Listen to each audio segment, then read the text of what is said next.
Just to give you a little bit of background on the top 25 campaign today, and that's what we're going to start off with.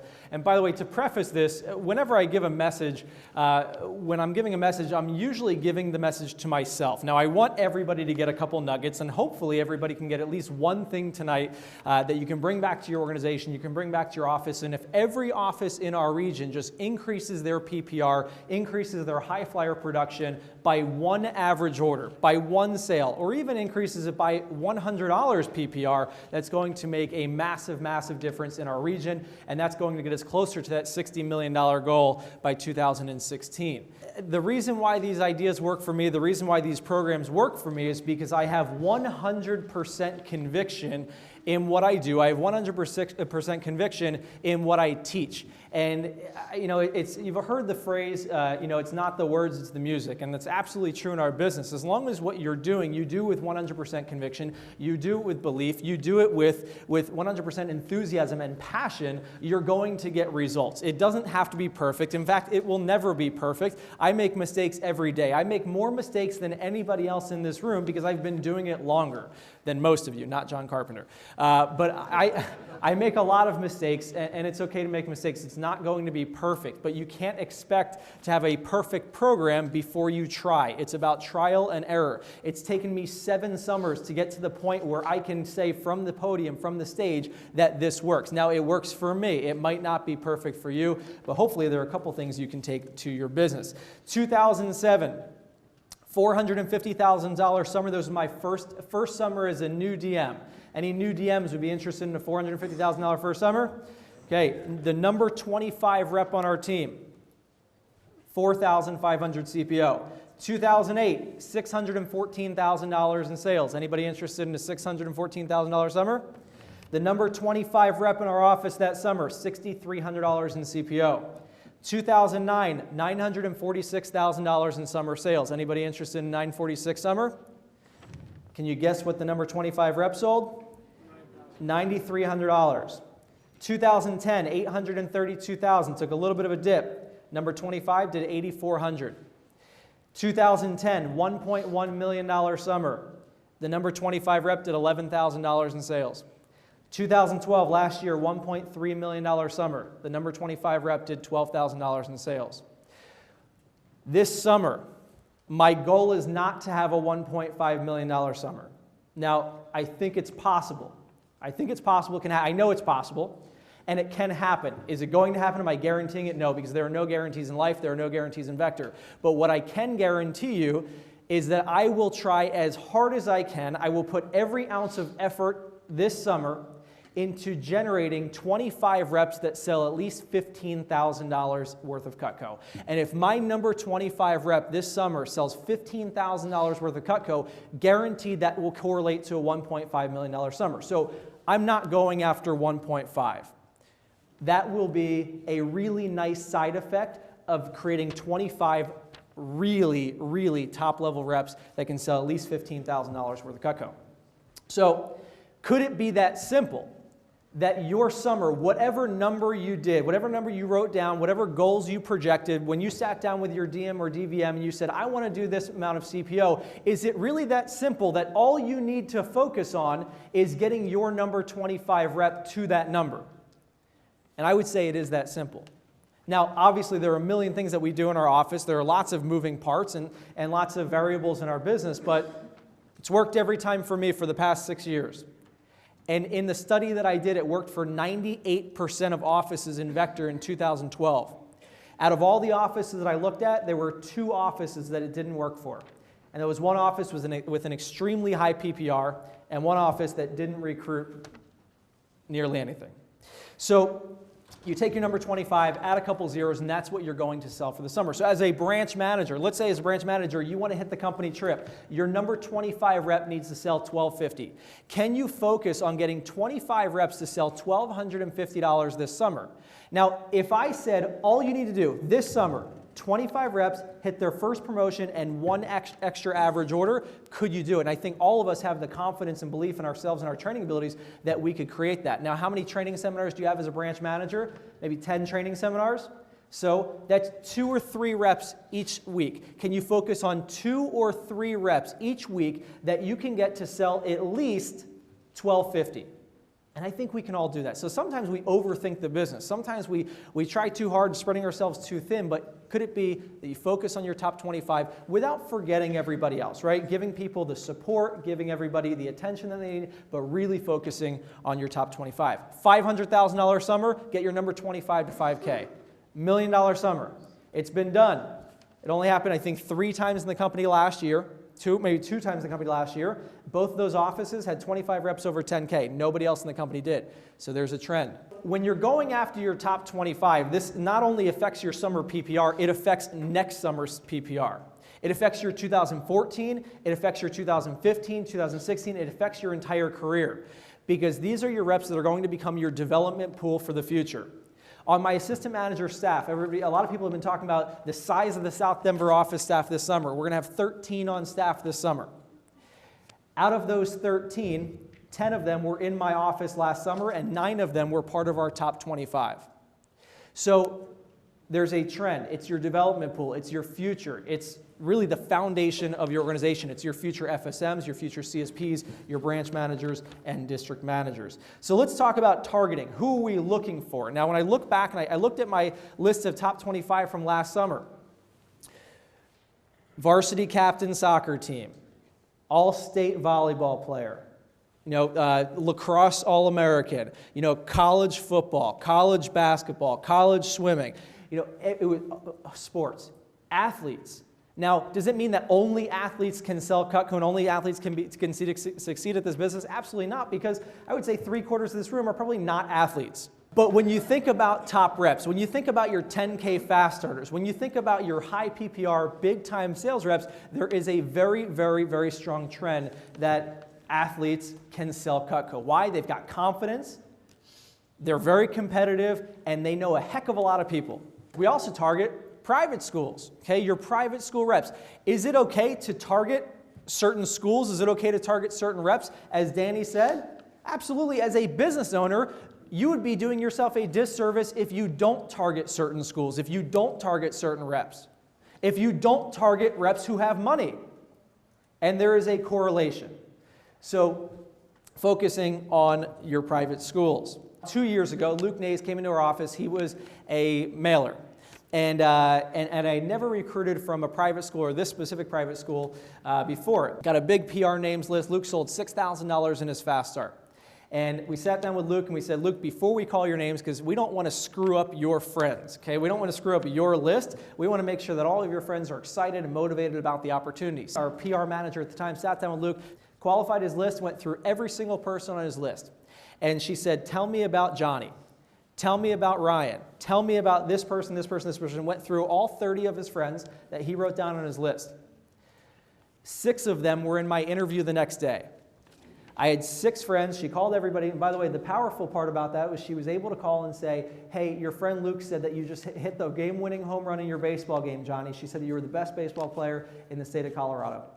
We'd love to invite you in to come in for an interview and check out our opportunity. Johnny was in an interview the next day with 5 other friends, recruited all 6. 6 of those reps became part of our top 25. All 6 of them, 2 summers ago, were in our top 25 campaign to date.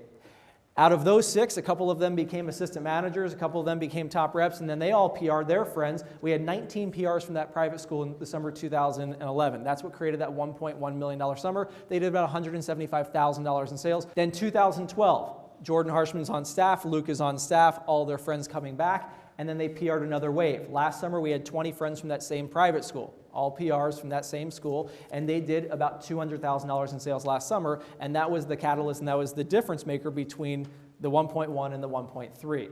So how do we keep on growing? By targeting the right people, by focusing on our top 25. So who can you get in your top 25? Where are you going to get them from?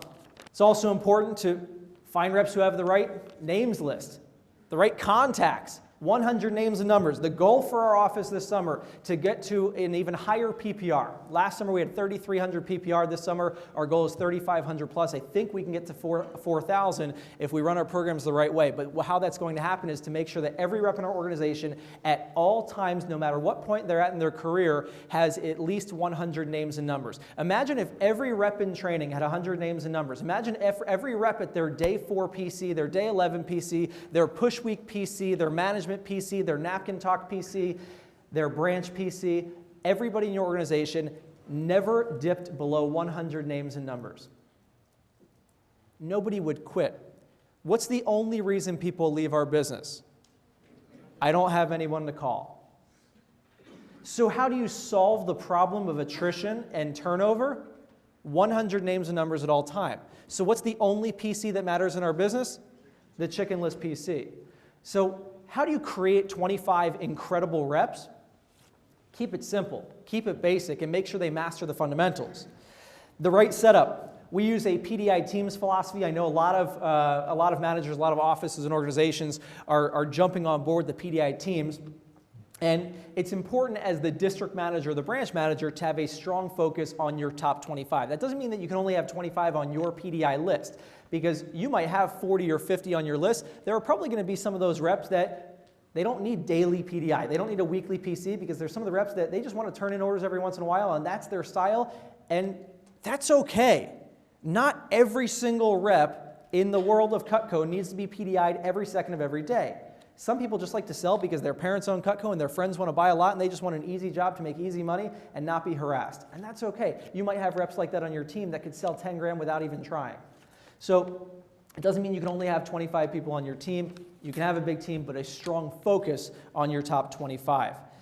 10 demos first weekend. If you're targeting somebody to be part of this elite group, they've got to be shooting for 10 demos first weekend. It's confidence, it's momentum, it's a guaranteed first promotion. If they have 100 names and numbers from their original list, if they never got a single recommendation in their entire career with Cutco, they could last 3 or 4 months, get to $10,000, $15,000, $20,000 in sales, maybe even FSM with just their original names list. It is my strong belief that we shouldn't call recommendations until reps are at $10,000 in sales. Now, if you can create that program, that's through the top 25. Don't call a recommendation for your top 25. Now, other reps will need it, especially if they're out of area, but your top 25, they're from the area, do not call a recommendation until you're at $10,000 in sales, because first you're going to screw it up because you're not good enough at selling Cutco. Once you hit 10K, you've actually arrived, you know what you're doing, you know how to sell Cutco. And you also want to build that big list, but I feel strongly about sticking with the original list for as long as possible. So accepting the right way. Let's talk about the post-screening. Accepting the right way. It's important to instill belief, important to instill confidence in your reps, in their success. Now, I've gotten to the point over the past couple of years where I went from super builder 100% of the times to builder most of the time, but I can be really merchant and I can be really good at it. And I can be really vulnerable and I can put myself out there and I can open up and be very emotional, especially during the interview process, which I think is the most important time to share emotion. You know, when a rep goes home from an interview and they say, "Mom and Dad, I really want to do this job." Mom and Dad say, "Are you sure you want to do this? Do you think you can sell knives?" "Hey, Mom, the manager believes in me. The manager told me that he thinks or she thinks that I can be great at this job and I want to give it a shot." That might be the most powerful objection to a parent that a rep can give at the end of their interview. So how do you instill that belief? How do you instill that confidence? Be emotional, open up. Okay? "Hey, Nick, you know what? I think that anybody can do this job. And to be honest with you, in my office, we have a pretty open net recruiting philosophy. If somebody has a great attitude and a strong work ethic, I'm probably going to give them a shot and give them an opportunity to work here. I'm just going to be honest with you." By the way, some of you guys have way different philosophy. This is me.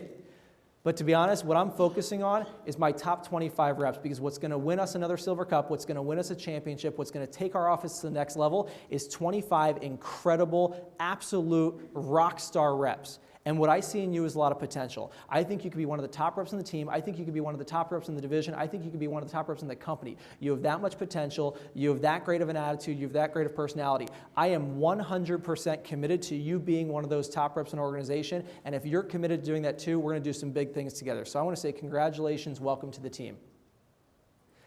Does that feel a little bit different than a normal, "Hey, welcome on board. Here's your acceptance sheet." Right? Think about if your top reps go home with that attitude, with that belief, with that confidence, what are they going to be thinking about for the next 24 hours, 48 hours, 36 hours, 72 hours, a week between their interview and training? You realize that the interview is the first day of training. And think about the amount of time. They have more time to think about the job between the interview and training than they do in the 3 days of training, in a lot of cases. And what are they thinking about the entire time? I'm going to be a rock star. I'm going to be one of the top reps in the team, and the manager believes in me. And that's what they're thinking about for several days. They come into training, they walk in on day one, they shake your hand like they're already the top rep in the team because they've been thinking about it already. It's all about that post-screening in the interview. If you are splitting your teams, and even if you're not splitting your teams, this is the one-on-one conversation after training on day 3, maybe it's on day 2, whenever you have time. I don't think there's an exact science. It's more about the art than the science. Who cares when you do it? But the conversation in training, this is why you're on my team. I said, Jake, the reason you're on my team is because you are going to be one of the top reps in the office at a minimum, bare minimum. Even if everything goes wrong, you're going to sell $10,000 this summer. You're going to make a minimum of $2,000 this summer. I am 100% committed to you getting everything you want out of this job. As a minimum, my commitment is that you're going to sell $10,000 this summer. I have a really, really strong suspicion that you could sell 20 or 30,000. I think you could hit 50% this summer. Now, my end of the bargain is I know I can coach you to 10,000 easily. Your end of the bargain, if you put your weight in, if you put your effort in, you're going to be the one determining if you can get to 20 or $30,000 plus. Jake sold $15,600 in his fast start this summer. He had confidence, he had belief, and he knew that he had a manager that supported him 100%. Jake, I'm going to be here for you every single day. 7 o'clock in the morning, every day for your fast start, we're here together. I'm phoning with you every morning. And for 10 days straight, Jake met me at the office, 7 o'clock in the morning. 9 out of the 10 days, I didn't really talk to Jake. I said, hey, get on the phone, and I was doing PDI, I was doing my own thing, I was working, but he was in the office and he knew that I was there with him. We were battling together. This isn't a 10K fast starter talk, but how do you get 25 reps to a big level in sales? Make sure they're working hard in their fast start. So it's part of Danny's message too with getting those early rabbits. It's really important to create buy-in in the fast start. Eat, breathe, and sleep Cutco for 10 days. Eat, breathe, and sleep Cutco for 10 days. I promise the rest of the summer you will thank yourself 1,000 times over. If you eat, breathe, and sleep Cutco for 10 days, think about the promotions you're going to hit, think about the confidence you're going to build, think about how much you can learn in this job. You're going to master the fundamentals of this job within 10 days. Most jobs, it takes months, if not years, to get great. In this job, if you eat, breathe, and sleep Cutco for 10 days, you will get great within 10 days. You will be a master. You will be one of the top reps, and you could compete pound for pound with our 50%ers and our CSPs. So getting the commitment to the fast start. Also, the never give up attitude. Never give up. Spencer Huso, he was going after a $10,000 fast start. He was working his tail off.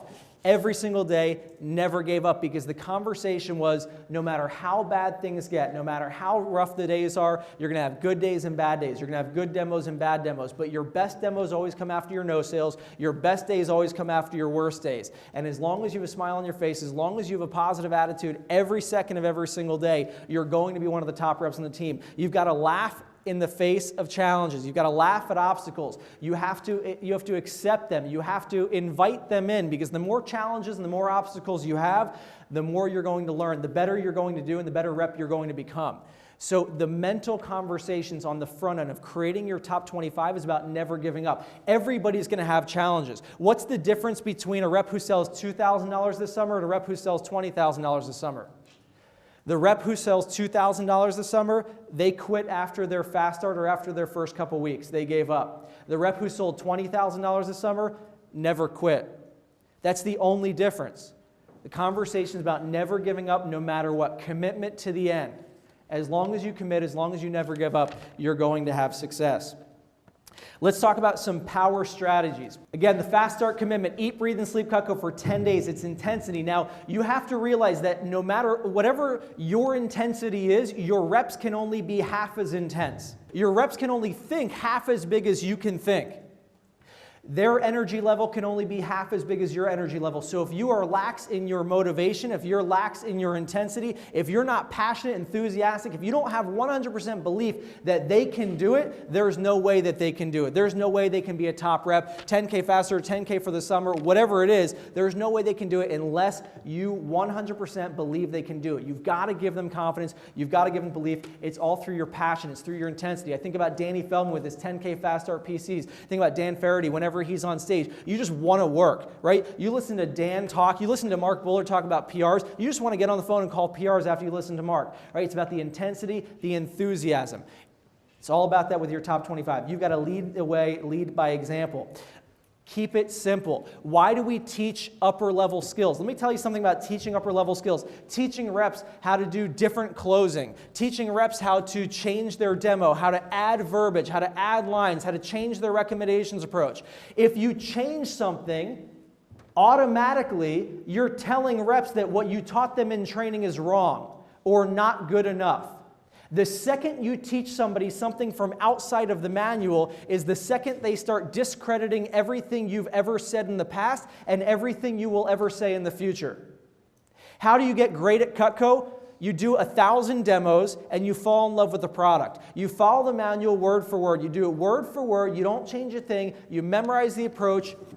Don't change anything, and you fall in love with Cutco. Repetition and passion. How to get good at anything is repetition and passion. If you love what you're doing and you repeat the fundamentals and master it over and over, they're going to get great. I guarantee you walk back to your office now.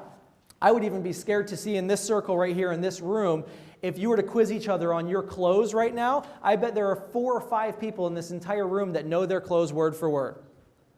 I bet there might be 15 people in here who know their recommendations approach word for word. In this room. So how do we create 25 incredible reps? Master the fundamentals. Don't teach anything new. Keep it simple. How do you get a rep to be great? Do more demos. Hey, I just sold something. Great. Do more demos. Get on the phone. The only thing that creates CPO is demos.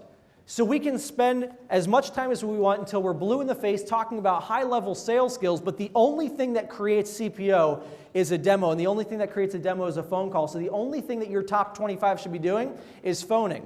If every rep in your organization was phoning nonstop all day, every day, you're going to hit that top 25. You're going to have massive sales without trying, without teaching anything new. Consistency with demos, consistency with phone time, 10, 20, or 30 phone calls a day. If every rep in your organization made 10 phone calls a day, they would schedule a minimum, even with bad phone time, a minimum 1 demo a day. If they schedule 1 demo a day, that's 7 demos a week. 7 demos a week is $1,000 in sales. What if every rep in your organization was selling $1,000 a week? Nobody would ever quit. Have you ever had a rep that hit the newsletter and then quit the next day? Very rarely. 10 phone calls a day is the way to 10K. We're going to talk about that with the Dirty 30. Consistency with phone time. Your top reps, though, 20 and 30 phone calls a day. Here's how you promote that. Hey, the average rep on our team will make 10 or 15 calls a day. The top reps on our team will make 20 or 30 phone calls a day. The reps who want to make $5,000 plus this summer will make 30 phone calls a day. So it's your choice. Would you rather make 10, 20, or 30 phone calls a day? It's kind of a layup question there, right? But you're explaining average rep versus top reps. Hey, there's a reason why there are averages. There are averages because some people are below average, some people are average, and some people are above average. The company average order is 250. That means that some people are below and some people are above. In most things that you do in your life, Tim, are you usually below average, average, or above average? And one of your top reps, one of your top prospects, of course they're going to say above average. So do you expect your average order to be below average, average, or above average? Above average. Okay, the average closing percentage for the company is 60%. Some are below, some are right on, and some are above. In most things you do in your life, are you below average or above average? I'm above. So do you expect your closing percentage to be a little bit higher? So you're using the averages, telling them why they are on your team, why they are a top rep. Office attendance, phoning from the office. Tori Beeler sold $50,000 in 6 months as a student. In her fast start, she sold $10,000 worth of Cutco without selling a single homemaker. She sold 2 galley sets, no homemakers, sold $10,000 worth of Cutco. Below company average order. It was like a $249 average order. but she sold $10,000 in her fast start. Why? She was at the office 10 out of 10 days in her fast start. Phoning from the office. Now, does it stop in the fast start? What makes somebody have a great fast start? Demos every day, intense phone time, following the manual, great PDI with their manager. Why do we stop? Why do we stop doing that after the fast start? If it works so well in the fast start, why do we stop doing what works? That sounds pretty dumb. So after Tori sold $10,000 in her fast start, Mary Kate sat down with her and said, Tori, what made you successful in your fast start? They listed those things. Well, if we want to continue having great results, what should we continue doing? That should be the day 11 PC. Study the fast start. What went well? What worked? Let's keep doing those things. What were the mistakes I made? What didn't work? Let's stop doing those things. And then work on the chicken list and get back to 100 names and numbers. That's the day 11 PC. Why are we teaching advanced recommendation skills? Why are we teaching advanced closing skills? Why are we teaching how to do names and uses like a CSP? Demos, phone time, consistent communication, attitude, excitement, enthusiasm, passion. That's it. That's what creates a top rep. Keep it simple. Communication with your top 25, text groups, creating competition, creating accountability, creating camaraderie with your top 25. It's a club. It's a fraternity, a sorority. It's the group that you want to be a part of. In a lot of our offices in Rocky Mountain, they print off their top 25 campaign to date report. They promoted the team meetings. They post it on the wall. Certain reps are standing up. They say, I'm only $2,000 away from the top 25. With one homemaker, I can crack the top 25 next week.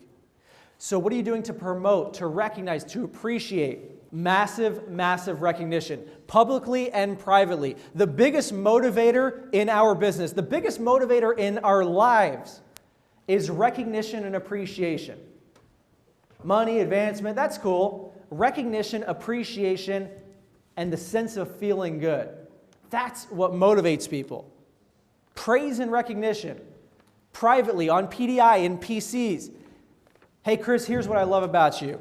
What I love about you is you come to the office when you don't even have to. You're in the office 4 or 5 days a week, and that's what makes you a great rep. And if you continue coming to the office 4 or 5 days a week, I guarantee you're going to be one of the top reps in our office this summer. I just want to say thank you for your commitment to the team. Thank you so much for coming to the office every day, even when you're not supposed to. I know it's a far drive. It's a 30-minute drive for you to get to the office. It really means a lot to me that you're here almost every day.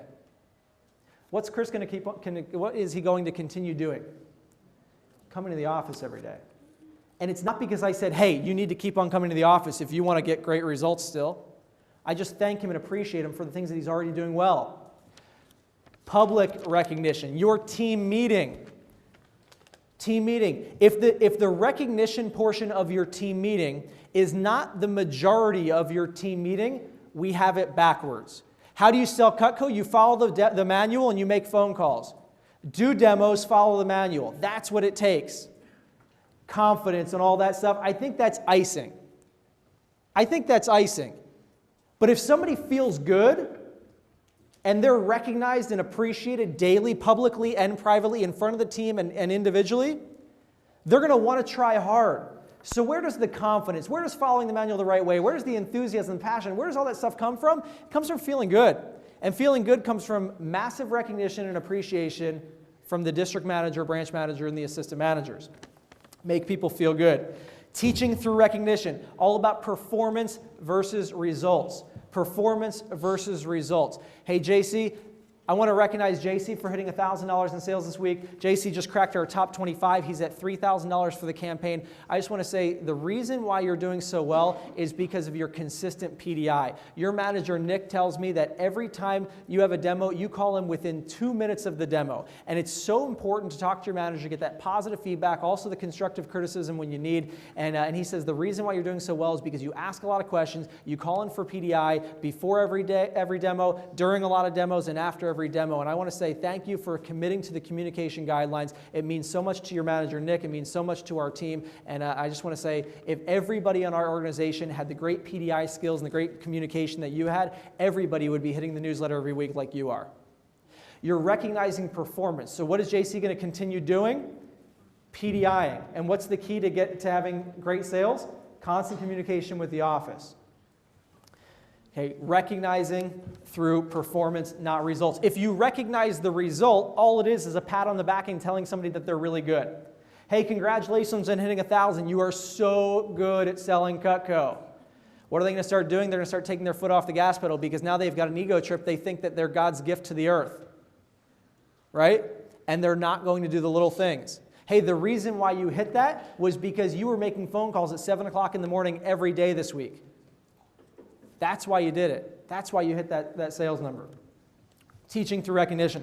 Special events, group PCs with your top 25, pairing top reps together to create accountability, to create competition. I can't tell you how many pies in the face competitions we have in our office. I can't tell you how many times we have stupid bets that are thrown around the office. Most of them are never even, they don't even go through, they don't even do it, but it's just the fun of creating bets with other top reps.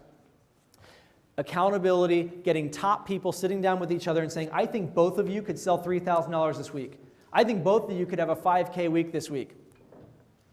Okay? And creating that competition and making sure there's public accountability for goals. Public accountability for goals is so powerful. You do it through key staff, you do it through Rising Star meetings, but what about during PCs with your top 25?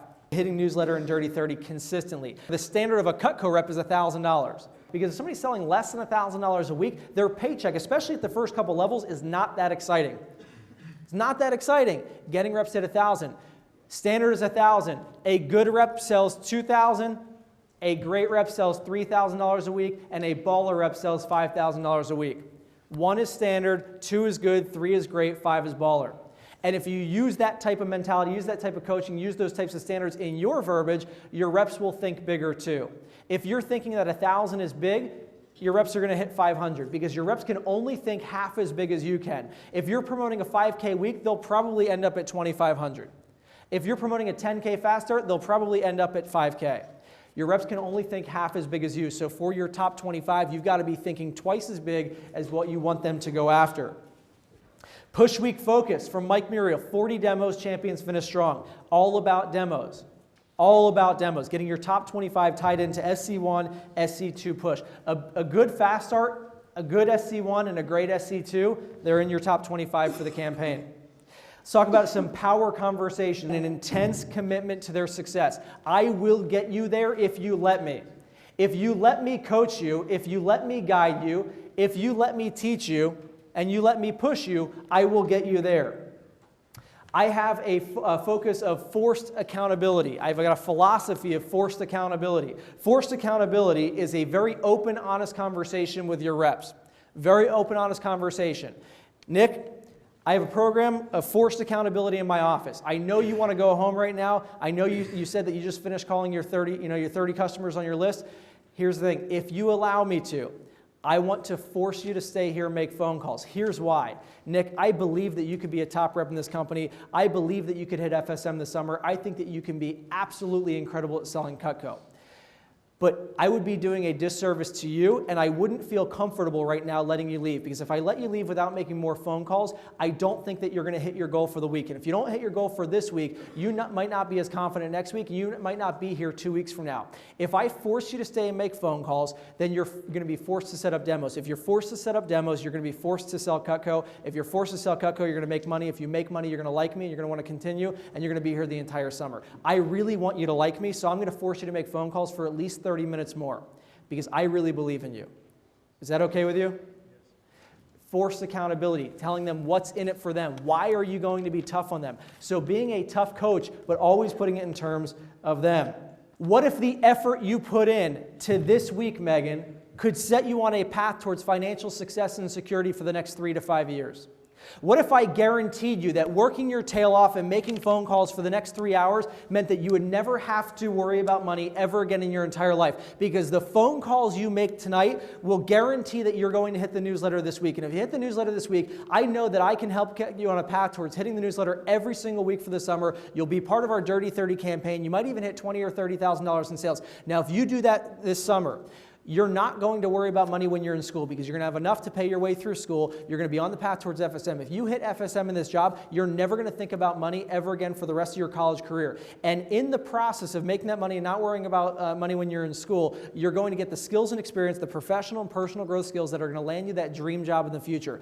And if you land that dream job in the future right after college, do you think you're going to worry about money ever again? So what if the effort you put into your phone time right now, what if the effort you put into this week could guarantee that you'll never worry about money ever again in your entire life? What if the next 3 hours meant the rest of your life? That's an intense conversation, not get your butt on the phone because I said so, right? Putting in terms of what's in it for them. Your top 25 reps, your competitive reps, they love hearing things like that. Paint the picture, dream talk. Think big, expect big, talk big. Okay? Think about what it's going to feel like when you have that 3K week. Think about what it's going to feel like when you sell that ultimate set today. Big time thinking.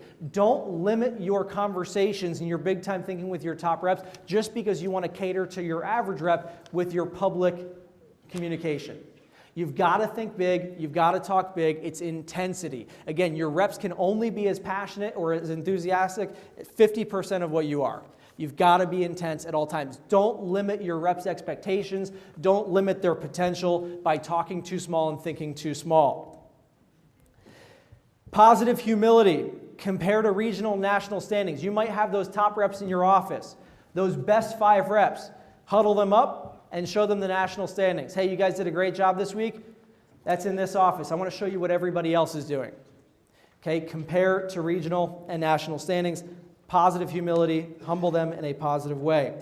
Complacency is the enemy of consistency. If you get one nugget out of this message, this should be the one. Nick mentioned it earlier in his message. What happens when an order is written up? Right after an order is written up, nothing happens. The CPO is in the past. As soon as the customer signs their name, you rip off the yellow receipt, you hand it to the customer, it's done. It's in the past. It doesn't create any future CPO. What's the best time to make phone calls? When you're in a bad mood or a good mood? Good mood. Taking advantage of positive emotions. As soon as a rep makes a sale, especially your top rep, the conversation needs to go immediately to how many phone calls are you going to make right now. And you want to be honest. Hey, Tori, congratulations on your homemaker. You know what's exciting about phone time? When you're in a good mood, all those negative, irritating customers, even if you called 30 people and everybody hung up on you, it doesn't matter because you just sold a homemaker and you're going to laugh at them anyway. The best time to make phone calls is right after a sale. So as soon as you have a rep that makes a sale, get them on the phone immediately. What if every phone time that every rep in your office does is right after an order, right after a sale? Think about how powerful, how much quality phone time is going to happen because all your reps are in a good mood. What happens when reps phone after no sales? Or reps happen if they didn't do any demos that day? They get crappy results. They get negative. Always phoning after demos, never getting complacent. Okay, never getting complacent. Complacency is the enemy of consistency, over and over and over. Again, be honest, be open, be vulnerable. Share your concerns, share your fears. Hey, Jake, I think you could be a top rep in our office. I think you're on a path towards 50%, but here's my concern. Here's what I'm really scared of. I'm really scared that you took the past 3 days and you didn't make any phone calls. The reason why this concerns me is because habits are very important in Cutco. Positive habits are very important, and negative habits are very important too because they can be detrimental. The fact that you didn't make phone calls for the past 3 days concerns me a lot because I'm afraid that if you get into that bad habit of not making phone calls, you're not going to hit your goals. You're not going to get enough demos lined up. If you don't get enough demos lined up, you're not going to sell as much as you want. You're not going to make a big enough paycheck that you want. You're going to get negative and you're going to quit. I really don't want you to quit. I think this job is so valuable for you in your life. I think you're so valuable to the team. I really want you to be a big part of our organization, and it really scares me to the point where I'm losing sleep at night because I'm so afraid that if you continue that negative habit, that it's going to make you quit. I really want you to be part of our team. Is there anything wrong with being open and being honest and being vulnerable? Telling reps what you're concerned with, telling reps what you're scared of. Because what's Jake going to do? He's going to say, no, it's okay. I was just really busy, but I'm going to get on the phone right now. Right? And it creates that positive habit. But being open and honest. I wouldn't say this if I didn't care about you. I wouldn't say this if I didn't care about you. But this week, I was not impressed with your work ethic. I'm always impressed with you because I really like you as a person, but I wasn't impressed with your actions. I wasn't impressed with your habits. I wasn't impressed with your lack of communication. You know, hey, Scott, I really like you as a person. I love having you on the team. You're one of my favorite reps on the team. But this week, the lack of PDI, the lack of communication, when you told me that you were going to call in from the demo, you just consistently didn't call in. When you set up that PC and you didn't show up at the office, that bothered me. That hurt me. Here's how it made me feel, right? Having those open conversations. It would mean a lot to me if, hey, Eric, I know that you said that you didn't want to come to the team meeting, that you were busy and you wanted to hang out with your friends. You know, I can tell you for 30 or 40 minutes how awesome the team meeting is going to be. I can tell you about all the value, all the things that you're going to learn. But most importantly, it would mean a lot to me if you were there. It would mean a lot to me if you were there. It would mean a lot to me if you made 10 more phone calls. It would mean a lot to me if you did one more demo today. Ask questions, ask the fun ones, ask the tough ones too. How can I support you? The best thing that you can ask your top 25 reps, how can I support you? Is there anything I can do for you? 99% of the time, the answer is, nope, I'm good. But your top 25, knowing that you always have their back, no matter what, you're there for them and you will go out of your way to do anything to support them, that means more than doing any of those actions that you could have done if they requested it.